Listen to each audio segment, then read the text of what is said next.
10 करोड़ रुपए? ये कैसा मजाक है? क्या मैं सपना देख रहा हूँ? नहीं नहीं, ये सपना नहीं है। ध्रुव कभी अपने मोबाइल को तो कभी निहाल को देख रहा था, पर निहाल ऐसे खड़ा था मानो 10 करोड़ नहीं 10 रुपए ट्रांसफर किए गए हों। निहाल ने कहना शुरू किया, ध्रुव, आपके पापा सतविंदर सिंह गिल को आपको और आपकी माँ को छोड़कर जाना पड़ा था क्योंकि उन्हें ऐसा करने के लिए फोर्स किया गया था। उस समय उन्हें अपना फैमिली बिजनेस संभालने के लिए आप लोगों को छोड़ना पड़ा था। उस समय उस सर्कमस्टांसेस में उनके लिए यही जरूरी था, पर वो हमेशा ही आप लोगों को याद करते थे।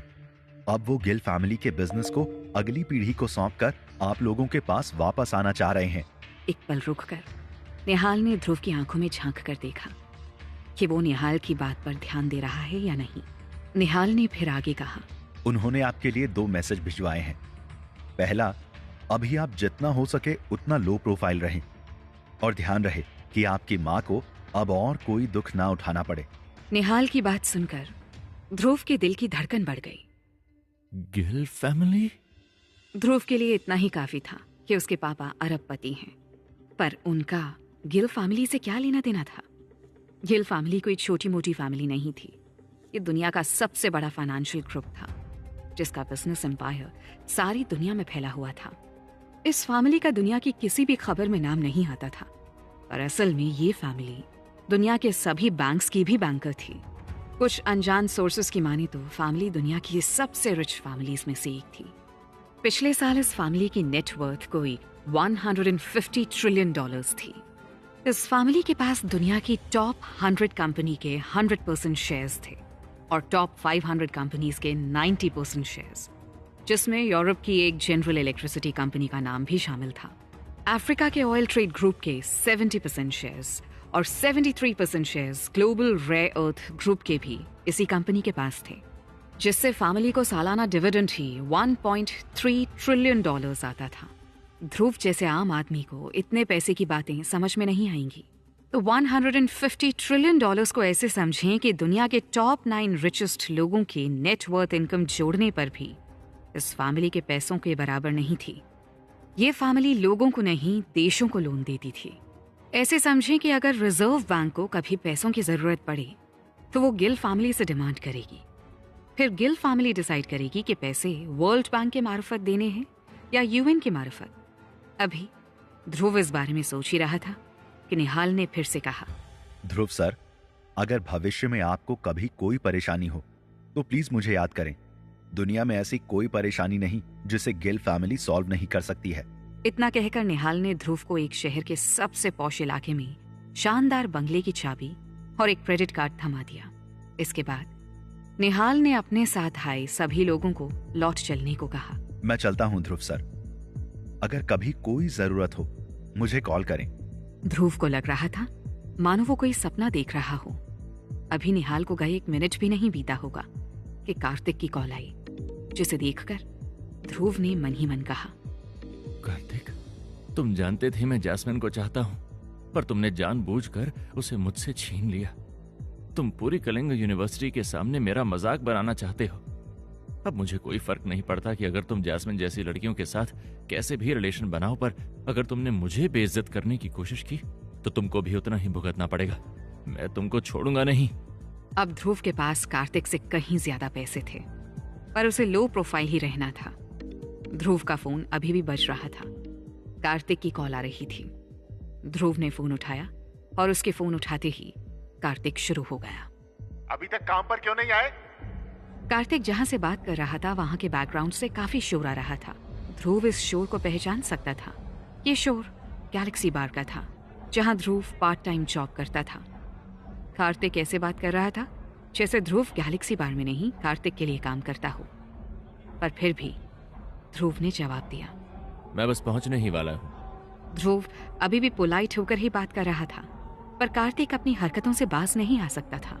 छोड़ो ये सब, मुझे बस ये जानना था कि गैलेक्सी बार का सबसे कंफर्टेबल कमरा कौन सा है। तुम्हारा सच्चा प्यार इस समय काफी नशे में है और मुझसे जिद कर रहा है कि किसी कमरे में चलो, तो मुझे लगा कि तुमसे पूछ लूं कि बार का कौन सा कमरा सबसे कंफर्टेबल है। कार्तिक जानबूझकर इस तरह की बेहूदी हरकत कर रहा था। उसने न केवल ध्रुव की गर्लफ्रेंड को उससे छीन लिया था, बल्कि अब वो ध्रुव को नीचा दिखाने के लिए इस तरह की बदतमीजी कर रहा था। पर ध्रुव को इससे ज्यादा बुरा तब लगा जब फोन पर उसने जैस्मीन की आवाज सुनी। कार्तिक, तुम उससे क्यों पूछ रहे हो? वो इस बार में केवल सामान लाने ले जाने का काम करता है। वो कभी इतने बड़े बार में ठहरने के बारे में सोच भी नहीं सकता। वो केवल बर्फ, पानी और चखना पहुंचाता है और झूठे बर्तन उठाकर ले जाता है। वो तुम्हें कैसे बताएगा कि सबसे कंफर्टेबल कमरा कौन सा है?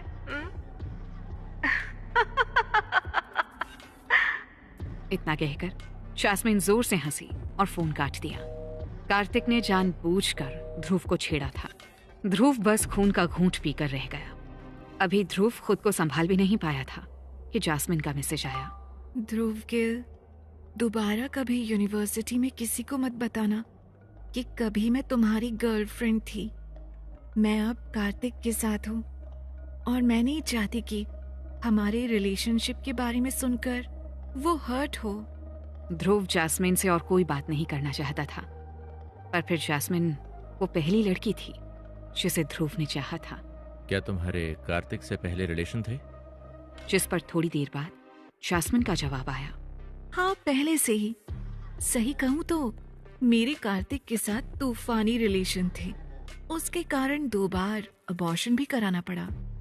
नहीं तो तुम्हें क्या लगता है मैं तुम्हारी साथ 2 कौड़ी के फूल और टेडी से जी भर थी? इसके बाद जैस्मीन ने एक स्माइली भी भेजा था। जैस्मीन सच में बहुत बेहूदगी से जवाब दे रही थी। ध्रुव गुस्से में कांप रहा था। ये अच्छा था कि जैस्मीन जैसी लड़की की सच्चाई समय पर सामने आ गई। अब ध्रुव के पास पैसा था और वो दुनिया के सबसे रिच फैमिली को बिलोंग करता था। आज ध्रुव अपनी जैस्मीन पर उतना ही नाराज था जितना अपनी किस्मत पर खुश था।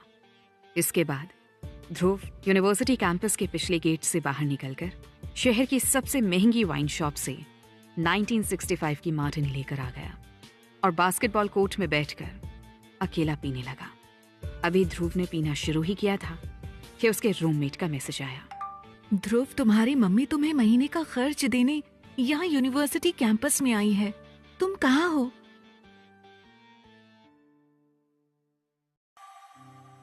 माँ, मैंने तुमसे कितनी बार कहा कि अब मैं कमाने लगा हूँ। अब तुम्हें इस तरह से मेहनत करने की जरूरत नहीं है। मैं अपना खर्च निकाल सकता हूँ। ध्रुव ने अपनी माँ को समझाते हुए कहा। ध्रुव की माँ ने उसे प्यार से देखकर जवाब दिया। अरे, मैं केवल तुम्हारे लिए यहाँ नहीं आई थी। मैं अपने काम के सिलसिले से यहाँ से निकल रही थी तो सोचा तुझे भी देख लूं और तुझे इस महीने का कुछ जेब खर्च भी दे दूं। तुम मेहनत से पढ़ाई करो, अभी कमाने के बारे में मत सोचो। अभी तुम्हारी माँ जिंदा है, बाद में पूरी जिंदगी पड़ी है कमाने के लिए।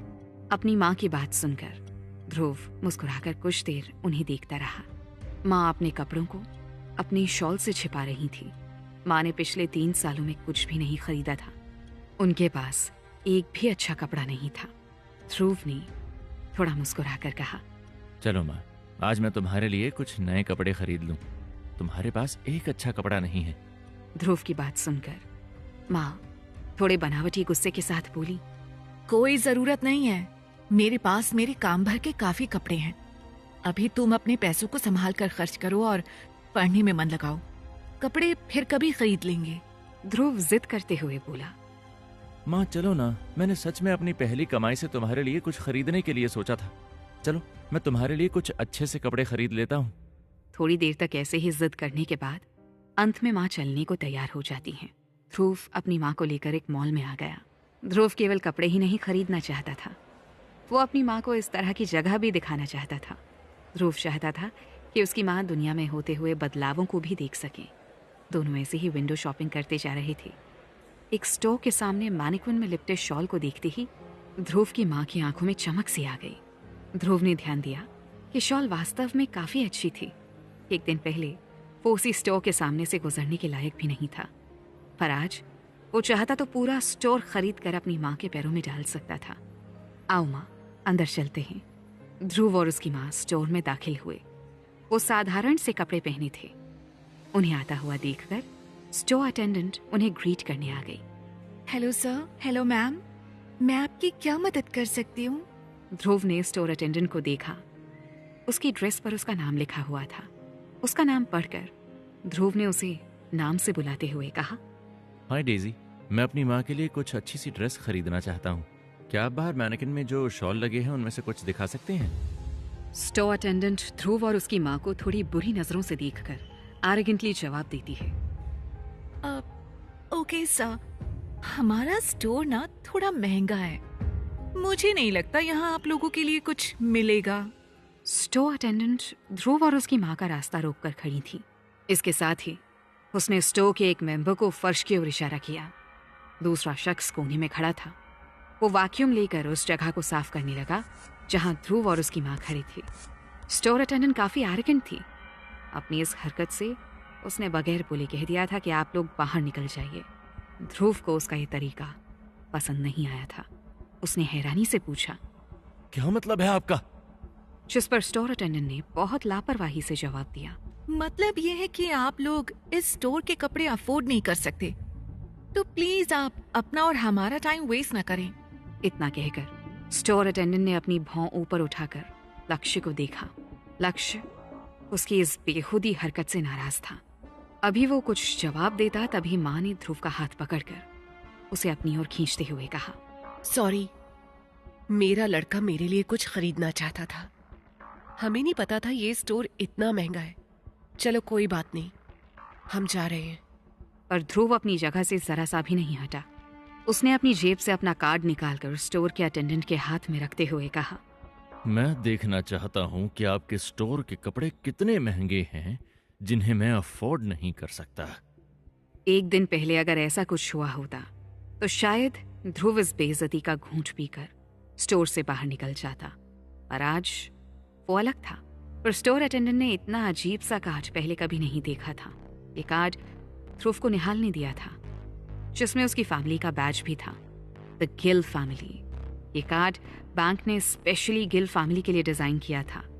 इसमें कहीं भी बैंक का नाम नहीं था। पूरे कार्ड में केवल गिल फैमिली के लोगों और द गिल फैमिली के अलावा और कुछ नहीं था। कार्ड को आगे पीछे से देखने के बाद स्टोर अटेंडेंट डेजी ने कार्ड को कचरे के डिब्बे में फेंकते हुए कहा, मैंने कहा ना, ये स्टोर काफी महंगा है और हमारी रेंज ही 3 लाख रुपए से शुरू होती है। तुम अपने स्टूडेंट अकाउंट से यहाँ कुछ नहीं खरीद पाओगे। चलो मेरा टाइम बर्बाद मत करो और बाहर निकलो। तुम तुरंत बाहर नहीं निकले ना तो मजबूरन मुझे पुलिस को बुलाना पड़ेगा। स्टोर अटेंडेंट की हरकत को देखकर ध्रुव गुस्से में कुछ कहने जा रहा था कि तभी एक मैच्योर और पोलाइट आवाज गूंजी। क्या तुम इस तरह से कस्टमर्स को ट्रीट करती हो? इस आवाज को ध्रुव ने देखा। इस आवाज के साथ ही डेजी भीगी बिल्ली की तरह दुबक गई। स्टोर से आ रही वैक्यूम क्लीनर की आवाज बंद हो गई। स्टोर का सारा स्टाफ अपना अपना काम करने लग गया। ध्रुव ने पीछे मुड़कर देखा। शानदार कपड़ों में एक अधेड़ उम्र का काफी हैंडसम शख्स सामने खड़ा था। उसे देखकर डेजी इतना ज्यादा डर गई थी कि उसके हाथ से उसका फोन नीचे गिर गया। कौन था ये शख्स? क्या ये पहचानता था ध्रुव को? क्या ध्रुव आज कुछ खरीद पाएगा अपनी माँ के लिए? मिस्टर गहलोत, आप? स्टोर अटेंडेंट ने जब सामने तेज सिंह गहलोत को खड़े हुए देखा तो वो चौंक गई। वो अपने कस्टमर से सच में बहुत बुरे तरीके से पेश आ रही थी। उसने कभी सोचा तक नहीं था कि अचानक से मैनेजर ब्रांच स्टोर में आ जाएंगे। आमतौर पर ऐसे हाई लेवल के मैनेजमेंट कभी ब्रांच स्टोर में नहीं विजिट करते थे। सर, मैं आपके लिए कुछ लाऊं? डेजी ने चेहरे पर जबरदस्ती की मुस्कान के साथ कहा। गहलोत को उसकी बात से कोई फर्क नहीं पड़ा। वो अपनी बात कहता गया। मैंने तुम्हें ट्रेनिंग के दिनों में समझाया था कि हमारा हर कस्टमर हमारे लिए वीआईपी गेस्ट है और तुम अपने वीआईपी गेस्ट को ऐसे ट्रीट करती हो। ज्यादातर इस लेवल का मैनेजमेंट स्टाफ अपने मन के भावों को अपने चेहरे पर नहीं आने देता। सभी आमतौर पर एक शांत और गंभीर चेहरे के साथ बात करते थे। इसीलिए डेजी समझ नहीं पाई कि असल में मिस्टर गहलोत इस बात से काफी नाराज थे और डेजी अपने बचाव में कहने लगी, आई एम सॉरी सर, पर अभी तक आप सिचुएशन समझ नहीं पाए हैं। ये हमारे कस्टमर नहीं है। असल में ये लोग यहाँ के कपड़े अफोर्ड नहीं कर पाएंगे। केवल वो वीआईपी जो हमारे कपड़े अफोर्ड कर सकते हैं उनका हमारे यहाँ स्वागत है। पर ये लोग बेकार में हमारा टाइम वेस्ट करने आ जाते हैं। हमारे प्रोडक्ट्स की वैल्यू है सर, और मैं अपनी प्रोडक्ट की रेपुटेशन को बनाए रखने की कोशिश कर रही हूँ। डेजी ने अपनी अक्ल के हिसाब से जवाब दे तो दिया। गहलोत अब अपने कस्टमर के सामने डेजी जैसी कम अक्ल के साथ ज्यादा बहस करने के मूड में नहीं था। वो शांति से ट्रैश कैन के पास गया और उस कचरे के डिब्बे जिसमें फलों के छिलके, बीज और ढेर सारी रद्दी पेपर्स पड़े थे, गहलोत ने खुद झुककर कचरे के डिब्बे में से ध्रुव का कार्ड निकाला, उसे सैनिटाइजर से साफ किया। डेजी को शर्मिंदा करने के लिए इतना काफी था, पर हैरत की बात तो ये थी कि गहलोत खुद ही डर और हैरानी से कभी कार्ड को तो कभी ध्रुव को देख रहा था, और वो ऐसे देख रहा था जैसे उसने भूत देख लिया हो। गहलोत ने हैरत से डरते हुए पूछा, सर, क्या ये आपका कार्ड है? गहलोत कभी कार्ड को तो कभी ध्रुव को देख रहा था। ध्रुव ने बहुत ही कैजुअल टोन में शांति के साथ कहा, हाँ। डेजी गहलोत को इस तरह से काम करता देखकर थोड़ी शर्मिंदा तो थी, पर उसे समझ में नहीं आ रहा था कि गहलोत उस आम से कस्टमर को ऐसे क्यों देख रहा था। डेजी ने आगे बढ़कर कहा, mister Gehlot, I am sorry, मैं जानती हूँ मुझे कस्टमर का कार्ड इस तरह से कचरे के डिब्बे में नहीं फेंकना चाहिए था, लेकिन मैं आपका इस तरह का बिहेवियर देखकर थोड़ी परेशान हूँ। अभी डेजी अपनी बात पूरी भी नहीं कर पाई थी कि गहलोत जोर से उसे डांटते हुए बोला, शट अप और जाकर हमारे वीआईपी कस्टमर्स के लिए चाय बनाओ। बाय द वे, मैं तुम्हें साफ बता दूं कि इस साल तुम्हें तुम्हारा बोनस और ईयर एंड रिवॉर्ड मिलने वाला नहीं। अगर तुम्हें यह गलत लग रहा है तो अभी इसी समय रिजाइन कर दो। गहलोत बिजनेस टूर में देश विदेश जाता था और कई बार विश्व के कई बड़े बिग शॉट लोगों से मिल चुका था। वो इस तरह के बैंक कार्ड को पहचानता था। अच्छी बात यह थी कि वो समय पर आ गया, नहीं तो आज वो ध्रुव जैसे बिग शॉट को न केवल खो देता बल्कि नाराज भी कर सकता था। उसकी इस हरकत से यहाँ जो नुकसान होता वो तो होता ही, उनका इंटरनेशनल बिजनेस भी इससे अफेक्ट हो जाता। उसने ध्रुव का कार्ड अच्छे से साफ कर ध्रुव को वापस करते हुए कहा, आई एम सॉरी सर, मैं अपने स्टाफ की तरफ से माफी मांगता हूँ। आप प्लीज अंदर आइए, आप लोग अपने लिए कुछ पसंद कीजिए। मैं हमारे स्टोर की तरफ से माफी के तौर पर आपके लिए कुछ निकालता हूँ। गहलोत को इस तरह से बात करता हुआ देखकर ध्रुव समझ गया था कि गहलोत इस कार्ड के बारे में अच्छे से जानता है। ध्रुव ने कहा, मुझे जो भी लेना होगा उसके लिए पे कर सकता हूँ। मुझे नहीं लगता आपका स्टोर हमें यहाँ पसंद कर रहा है। गहलोत ने तुरंत अपना सिर हिलाकर फिर से माफी मांगी। वो आमतौर पर बहुत शांत रहता था और इस समय उसके चेहरे पर डर साफ दिखाई दे रहा था। गहलोत अच्छे से जानता था कि उसके सामने जो लड़का खड़ा था उसे नाराज नहीं किया जा सकता था।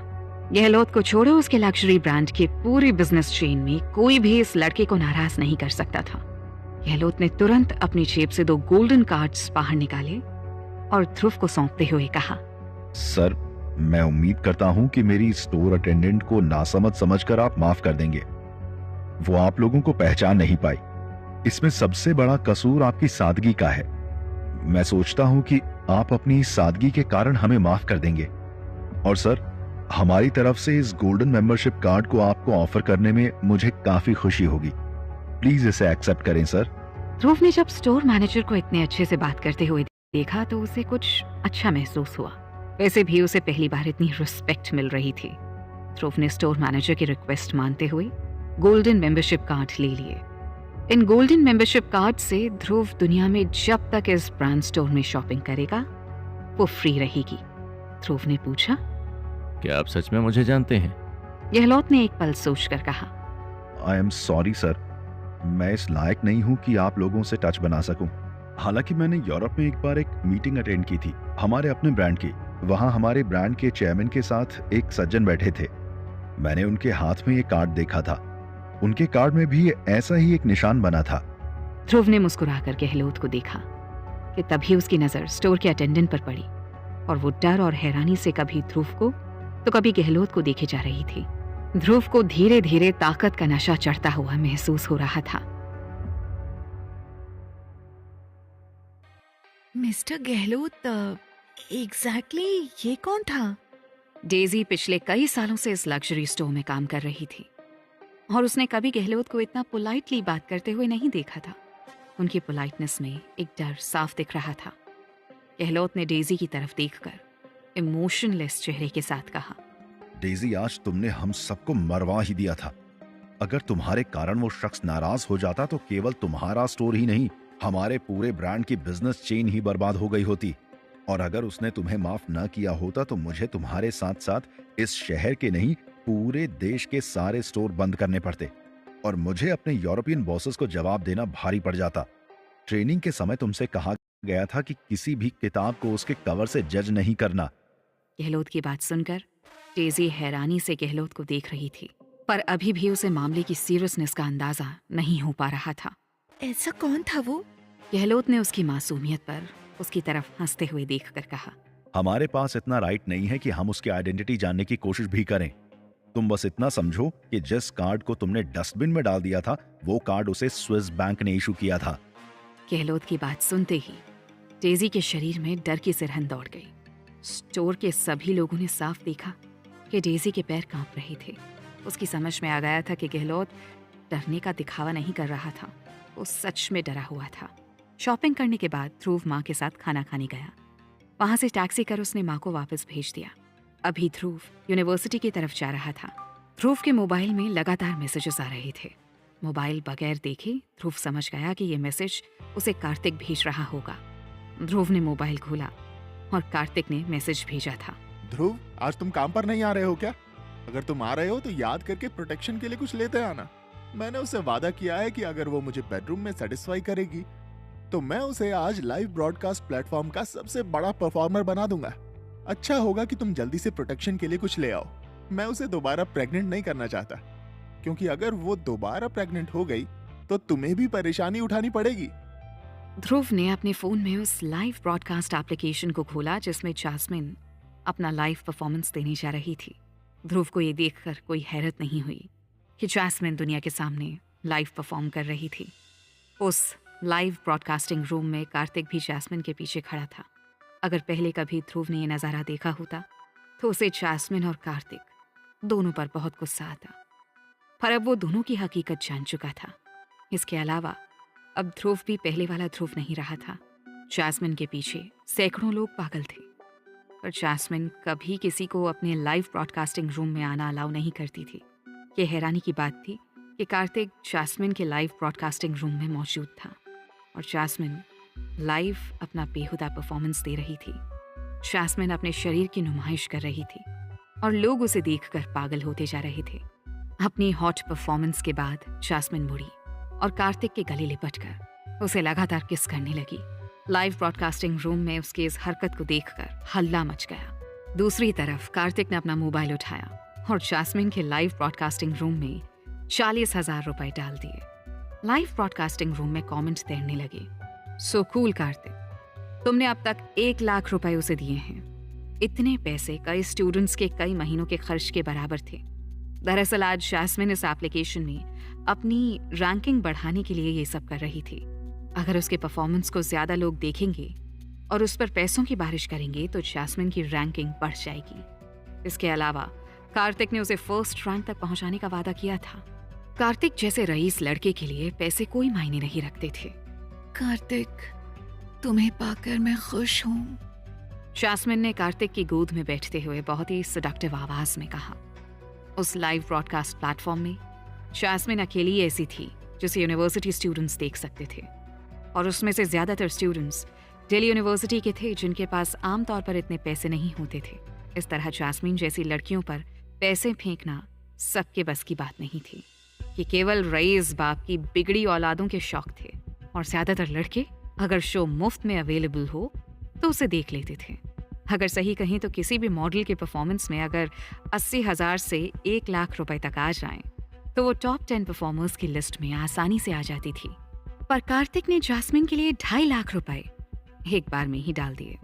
इससे ये तय था कि जैस्मिन इस हफ्ते की टॉप परफॉर्मर बन जाएगी। हालांकि जैस्मिन ने जब परफॉर्मर रैंकिंग लिस्ट को देखा तो हैरान थी कि उसका नाम टॉप 10 में भी नहीं था।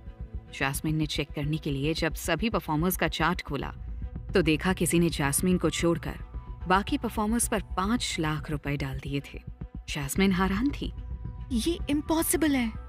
अभी कुछ सेकंड्स पहले जैस्मिन दूसरे नंबर पर थी और अचानक खिसक कर 11वें पायदान पर खिसक गई थी। जैस्मिन को लगा जैसे जरूर सिस्टम में कोई गड़बड़ हुई होगी, पर आज परफॉर्मर का रेट 5 लाख से शुरू हो रहा था। ऐसा आमतौर पर नहीं होता है। कार्तिक, अब हम लोग क्या करेंगे? बाकी सभी के रिवॉर्ड मुझसे ज्यादा है। जैस्मिन कार्तिक से पूछ ही रही थी। कार्तिक ने जैस्मिन को अपनी गोद में बिठाते हुए इशारा किया कि उसे इन सब से कोई फर्क नहीं पड़ता, क्योंकि पूरी यूनिवर्सिटी में उससे ज्यादा पैसे वाला कोई नहीं था। इसके अलावा किसी में इतनी हिम्मत नहीं थी कि कार्तिक से पंगा ले सके। कार्तिक ने जैस्मिन को रिलैक्स करने के लिए कहा। डोंट वरी, मैं अभी तुम्हारी रैंकिंग बढ़ा देता हूँ। इतना कहकर कार्तिक ने जैस्मिन के अकाउंट में सीधे 8 लाख रुपए डाल दिए। इतने पैसों के आते ही जैस्मिन की रैंकिंग एक पल में टॉप 10 में आती दिखने लगी, पर अगले ही पल वापस टॉप 10 से बाहर हो गई, क्योंकि आज टॉप 10 लिस्ट में आने के लिए मिनिमम अमाउंट 15 लाख रुपए थे। हैरानी से कार्तिक ने लाइव ब्रॉडकास्ट रूम खोलकर देखा तो पता चला कि बाकी सभी के अकाउंट्स में एक शख्स पैसे डाल रहा था, जिसका यूजर नेम था एक लूजर और एक चुड़ैल।